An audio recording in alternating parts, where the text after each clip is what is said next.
Cool guys, so in the last example I was able to actually have a solve pair after next two centers and also solve three more pair with a quick 5-move algorithm. Basically 2 quarter turn triggers canceling out with an M. And so, well, let's go ahead and transition to solving the next two centers of orange and green. And I have a solved pair, which is great. So normally if I see I have a solved pair, unless it's at like the DB slot, normally what I'm going to wind up doing is doing two U2 triggers to solve my next two pairs. So the first thing I look for is I see that I can do an R U2 and then a R prime, so a R U2 R prime trigger to solve this red pair, and then do a U prime, which will then give me, this will line up. So now my blue-orange pair is here, and I have a orange-blue pair at the UB, so it lines up. So I could do R U2 R prime again as my U2 trigger, but that's going to actually give me a 3 unsolved bar here. So instead I'm going to do an L prime U2 L. So now I'm also in a good spot to transition. Now what's interesting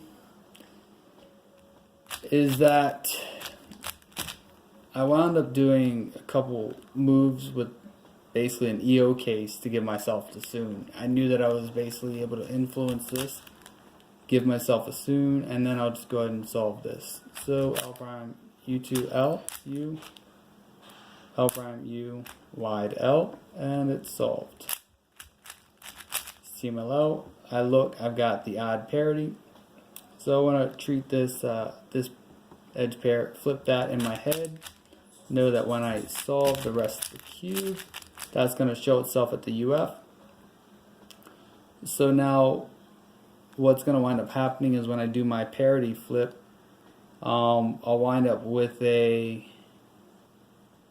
should wind up with a half bar swap at the end. R2 U2 R prime U2 R U2 L prime U2 R U2 R prime U2 L2 M.